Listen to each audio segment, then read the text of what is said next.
കേരള സർക്കാരിൻ്റെ ക്ഷേമ പെൻഷൻ തടസ്സപ്പെടുത്തുന്ന പുതിയ ഓർഡർ കേരളത്തിലെ ലക്ഷക്കണക്കിന് ക്ഷേമ പെൻഷൻ മേടിക്കുന്ന സാധാരണക്കാരുടെ ജീവിതത്തെ ബാധിക്കുന്നതാണ്. അപ്പോൾ അതുകൊണ്ട് അടിയന്തരമായി അത് തിരുത്തണമെന്ന് ഞങ്ങൾ അഭ്യർത്ഥിക്കുകയാണ്. കേരളത്തിൽ 62 ലക്ഷം പേരാണ് ക്ഷേമ പെൻഷൻ്റെ പൊതുവായ നമ്മുടെ ലിസ്റ്റുള്ളത്. ആ 62 ലക്ഷം പേര് ക്ഷേമ പെൻഷൻ പല ഇനത്തിലുള്ള ക്ഷേമ പെൻഷനുകൾ മേടിക്കുന്നതിൽ 25 ലക്ഷത്തിലധികം ആളുകൾ ബാങ്ക് വഴിയുള്ള ഡയറക്റ്റ് ബാങ്ക് ട്രാൻസ്ഫർ ഓപ്റ്റ് ചെയ്തതാണ്. പകുതിയോളം ആളുകൾ ബാങ്കിലെ ട്രാൻസ്ഫർ ഓപ്റ്റ് ചെയ്തവരാണ്. അവരുടെ തന്നെ അഭിപ്രായം സ്വീകരിച്ച് അതുവഴി അവർ കൊടുക്കുന്നതാണ്. ബാക്കിയുള്ള ആളുകൾ നേരിട്ട് ഈ ക്ഷേമ പെൻഷൻ വീടുകളിൽ കൊണ്ടെത്തിച്ച് മേടിക്കുന്നവരാണ്. അതിനകത്ത് കിടപ്പ് രോഗികൾക്ക് മാത്രമേ ഇപ്പോൾ കൊടുക്കൂ എന്ന് പറഞ്ഞാൽ മഹാഭൂരിപക്ഷം ക്ഷേമ പെൻഷൻ മേടിക്കുന്ന വളരെ സാധാരണക്കാരായ പ്രായമുള്ള ബാങ്കുകളിലേക്കൊന്നും പോയി ഇത് കളക്ട് ചെയ്യാൻ പറ്റാത്ത ആളുകളെ ബാധിക്കും. അപ്പോൾ ഇതുവഴി ഗവൺമെൻറ് ഉദ്ദേശിക്കുന്നത് ഇവർക്ക് കൊടുക്കാതിരിക്കുമ്പോൾ അല്ലെങ്കിൽ ഇവരെല്ലാം ബാങ്കിലേക്കുള്ള അക്കൗണ്ടൊക്കെയായി വരണമെന്ന് പറഞ്ഞു കഴിഞ്ഞാൽ അടുത്ത കുറേ മാസക്കാലത്തേക്ക് ഈ ക്ഷേമ പെൻഷൻ ആകെ തടസ്സപ്പെടും. ഇപ്പോഴും നിർത്തും, കുറച്ച് കാലത്തേക്ക് തടസ്സപ്പെടും. ക്ഷേമ പെൻഷൻ പിന്നെ കിട്ടാതെ കുറേ ആളുകൾക്ക് പോകും. അപ്പോൾ അതുകൊണ്ട് തന്നെ ഈ ക്ഷേമ പെൻഷന് തടസ്സമുണ്ടാക്കാൻ വേണ്ടി മാത്രമേ ഈ ഉത്തരവ് സഹായകരമാവത്തുള്ളൂ.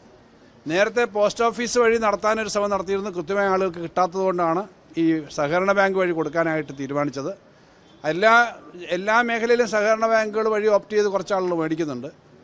ഗവൺമെൻറ് ഇപ്പോൾ പറഞ്ഞേക്കുന്ന 2-3 കാര്യങ്ങൾ. ഒന്ന്, ഈ കേന്ദ്ര ഗവൺമെൻറ് വഴിയുള്ള DBT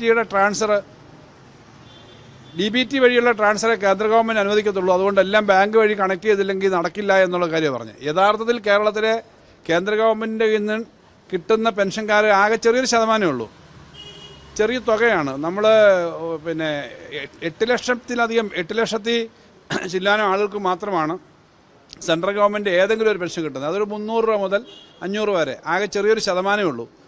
അവരുടെ മുഴുവനും നമ്മൾ DBT ആക്കിയിട്ടുണ്ട്. നേരത്തെ പലതവണ ഞങ്ങൾ അന്ന് ഗവൺമെൻറ്റുള്ള സമയത്ത് യോഗം ചേർന്ന് അവരുടെ എല്ലാം നേരിട്ട് ബാങ്ക് ട്രാൻസ്ഫർ എന്ന നിലയിലേക്ക് വന്നിട്ടുണ്ട്.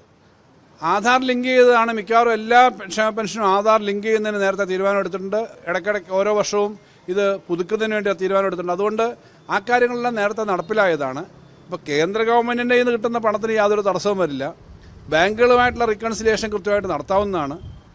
യഥാർത്ഥ പ്രശ്നം ഏറ്റവും പ്രായമുള്ളവരും സാധാരണക്കാരും പുറത്തേക്ക് കിടപ്പ് രോഗികളൊന്നും അല്ല, പക്ഷേ പുറത്തേക്ക് ബാങ്കിൽ പോയി കാര്യങ്ങൾ മേടിക്കാൻ പറ്റാത്ത ആളുകളുമായിട്ടുള്ളവർക്ക് ഇനി ഇതെല്ലാം ആയി വരുന്നതിന് വലിയ ബുദ്ധിമുട്ട് വരും.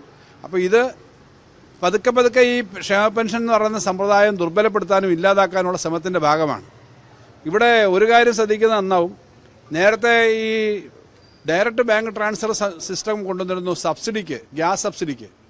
അന്ന് ഗ്യാസ് സബ്സിഡി കിട്ടുന്ന ആളുകൾക്ക് പിന്നെ പറഞ്ഞു ഈ സബ്സിഡി ഉള്ളവർക്കെല്ലാം ബാങ്ക് അക്കൗണ്ട് വഴി തരാം. അവസാനം 2-3 മാസം കൊടുത്തു, പിന്നെ ആ സബ്സിഡി ഇല്ല. ബാങ്ക് വഴി കിട്ടുമോ ഇല്ലയോ എന്നുള്ളത് പലപ്പോഴും അറിയാൻ പറ്റത്തില്ല. അങ്ങനെ ഇല്ലാതാക്കിയ പോലെ ഇവിടെ ചെയ്യാനാണ്. ഇത് തന്നെയാണ് സ്ത്രീകൾക്ക് കൊടുത്തിരുന്ന സ്ത്രീ സുരക്ഷാ ഫണ്ടിൻ്റെ കാര്യത്തിനകത്ത്, അത് തുടർന്ന് കൊടുക്കുന്നില്ല. അപ്പോൾ ഇതേപോലെ ക്ഷേമ പെൻഷൻ്റെ കാര്യത്തിൽ ഏറ്റവും പാവപ്പെട്ട ആളുകൾ, അവർക്കാണെങ്കിൽ ഈ കയ്യിൽ പണം കിട്ടിക്കഴിഞ്ഞാൽ അവരുടെ കയ്യിലെ ഒരു സ്വത്തായിട്ട് വെച്ച് അവരുടെ ആവശ്യത്തിന് ഉപയോഗിക്കാം. മരുന്ന് മേടിക്കാനോ ചെറിയ കാര്യങ്ങൾക്കൊക്കെ. ആരെങ്കിലും ഡിപ്പെൻഡ് ചെയ്ത് മേടിക്കേണ്ടി വരും അഥവാ അക്കൗണ്ടിലായി കഴിഞ്ഞാൽ. അപ്പോൾ വേറൊരാളെ ഏൽപ്പിച്ച് വിട്ടാൽ അവർ ഈ ബാങ്ക് അക്കൗണ്ട് കൊണ്ടുവന്ന് ഈ പ്രായമായ വളരെ ദുർബലരായ വിഭാഗമാണ് ഈ ഇത്രയും ഇത് കിട്ടുന്നത്. അവർക്ക് കയ്യിലേക്ക് പണം കിട്ടാതെ വരും. അതൊരു വലിയ അപകടകരമായ സ്ഥിതിയാണ്. ഇപ്പോഴും മണി ഓർഡർ പോലെയുള്ള കാര്യങ്ങൾ പെൻഷനകത്തുണ്ടല്ലോ. ഇപ്പം മറ്റ് പെൻഷൻ മേടിക്കുന്നവർക്ക് സർവീസ് പെൻഷനകത്ത് മണി ഓർഡറൊക്കെ ഉണ്ടല്ലോ. എന്തുകൊണ്ടാണ് നേരിട്ട് ആ പണം കിട്ടുന്ന സംവിധാനമുള്ളത്? ആ സംവിധാനം അങ്ങനെയുള്ള ആളുകളെ സഹായിക്കാനാണ്. അതില്ലാതാക്കുന്നു എന്ന് പറഞ്ഞാൽ വി.ഡി. സതീശൻ ഗവൺമെൻറ് മറ്റെല്ലാ മേഖലയിലും ഓരോന്നും ചെയ്ത് ഇങ്ങനെ ആളുകളെ പറ്റിക്കുന്നത് പോലെ ഇതും ഇല്ലാതാക്കാനുള്ള ശ്രമമാണ്. അതുകൊണ്ട് അടിയന്തരമായിട്ട് ഈ കാര്യം പുനഃസ്ഥാപിക്കണം. സാധാരണക്കാർക്ക് പെൻഷൻ കിട്ടുന്ന ആ സമ്പ്രദായം അവർക്ക് കിട്ടുന്ന വളരെ പരിമിതമായ ഒരു സഹായമാണ്. ആ സഹായം തുടർന്നും കിട്ടാൻ വേണ്ടിയിട്ടുള്ള സംവിധാനം ഉണ്ടാക്കണം. അതിന് തയ്യാറാവുന്നില്ലെങ്കിൽ അതിശക്തമായ ജനങ്ങളുടെ ഭാഗത്തുനിന്ന്, ആ വിഭാഗം ആളുകളുടെ ഭാഗത്തുനിന്ന് തന്നെ ശക്തമായ പ്രതിഷേധം വരും. എന്തായാലും ഇങ്ങനെ ഒരു പാവപ്പെട്ട ആളുകൾക്ക് കിട്ടിക്കൊണ്ടിരിക്കുന്ന ആനുകൂല്യം ഇല്ലാതാക്കാനല്ല, വാഗ്ദാനം 3000 രൂപയാക്കുമെന്ന് പറഞ്ഞ് വാഗ്ദാനം കൊടുത്ത് അധികാരത്തിലേക്ക് വന്ന UDF ഗവൺമെൻറ്റിനെ ജനങ്ങൾ പ്രതീക്ഷിക്കുന്നത് അതല്ല. വലിയതായിട്ട് ഇത് വർദ്ധിപ്പിക്കുമെന്ന് പ്രതീക്ഷിക്കുന്നിടത്താണ് ഉള്ളതുപോലും ഇല്ലാതാക്കുന്ന തരത്തിലേക്കുള്ള ശ്രമമായിരുന്നു വരുന്നത്. അതിനെ ശക്തമായിട്ട് അതിനകത്ത് പ്രതിഷേധം അറിയിക്കുകയാണ്. അടിയന്തരമായിട്ട് അത് തിരുത്തും എന്ന് ഞങ്ങൾ ആഗ്രഹിക്കുകയാണ്. തിരുത്തണമെന്ന് അഭ്യർത്ഥിക്കുകയാണ്.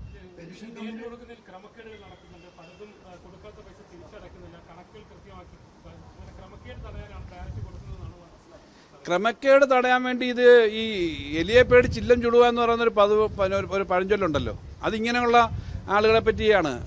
അങ്ങനെ ക്രമക്കേടുണ്ടെങ്കിൽ ക്രമക്കേട് കണ്ടുപിടിക്കാമല്ലോ. വളരെ ചെറിയ ഒറ്റപ്പെട്ട ചില ക്രമക്കേടുകൾ എവിടെയെങ്കിലും ഉണ്ടായി എന്നിരിക്കട്ടെ, അത്തരം ക്രമക്കേടുകൾ ഇല്ലാതാക്കാൻ വേണ്ടി ശക്തമായ നിലപാടെടുക്കണം.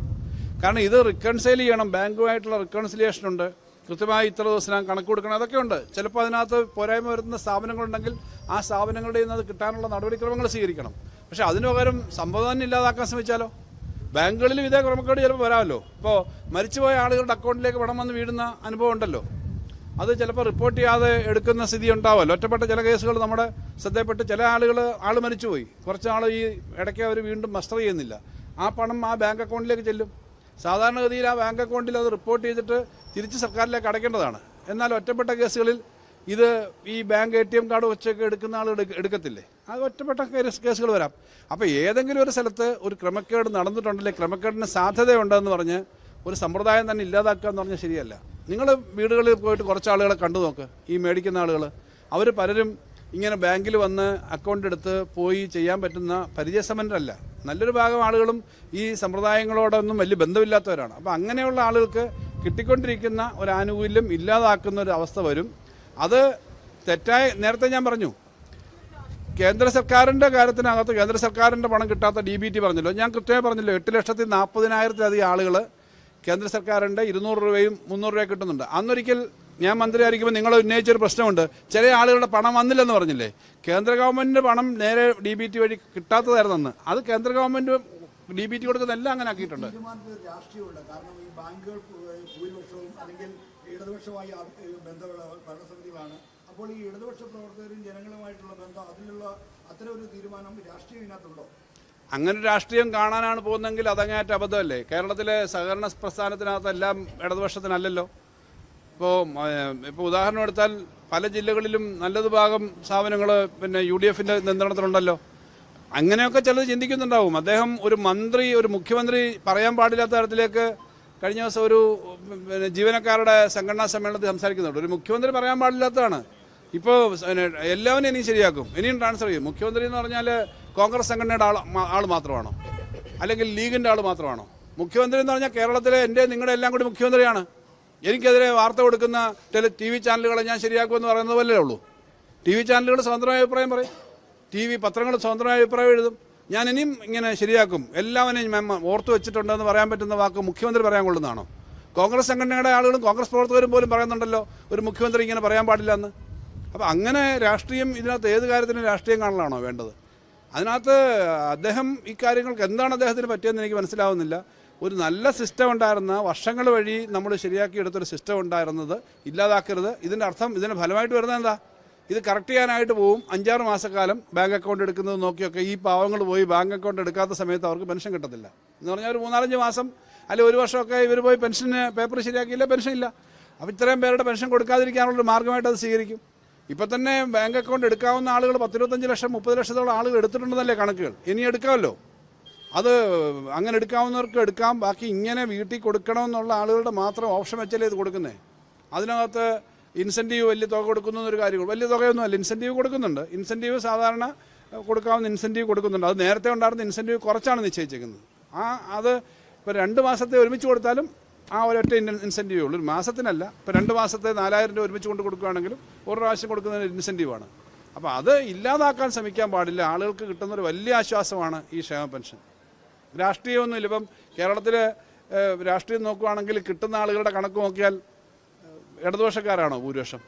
അല്ല, ഇടതുപക്ഷക്കാരും എല്ലാവരും ഉണ്ടല്ലോ. ഇലക്ഷൻ വോട്ട് ചെയ്യുന്നത് ഈ ക്ഷേമ പെൻഷൻ കിട്ടുന്നതിൻ്റെ നോക്കി മാത്രമല്ലല്ലോ, എല്ലാ പാർട്ടിക്കും അവർ വോട്ട് ചെയ്യുന്നവരുണ്ടാവുമല്ലോ. അപ്പോൾ എല്ലാവരുടെയും കൂടിയാണ് എന്നുള്ളത് കാണാനായിട്ട് തയ്യാറാവണം. അതിനകത്ത് ആരെങ്കിലും എന്തെങ്കിലും തെറ്റായ ഉപദേശം കൊടുത്താൽ അത് സ്വീകരിക്കുന്ന ആളാണ് ശ്രീ VD സതീശൻ മുഖ്യമന്ത്രി എന്ന് ഞാൻ കരുതുന്നില്ല.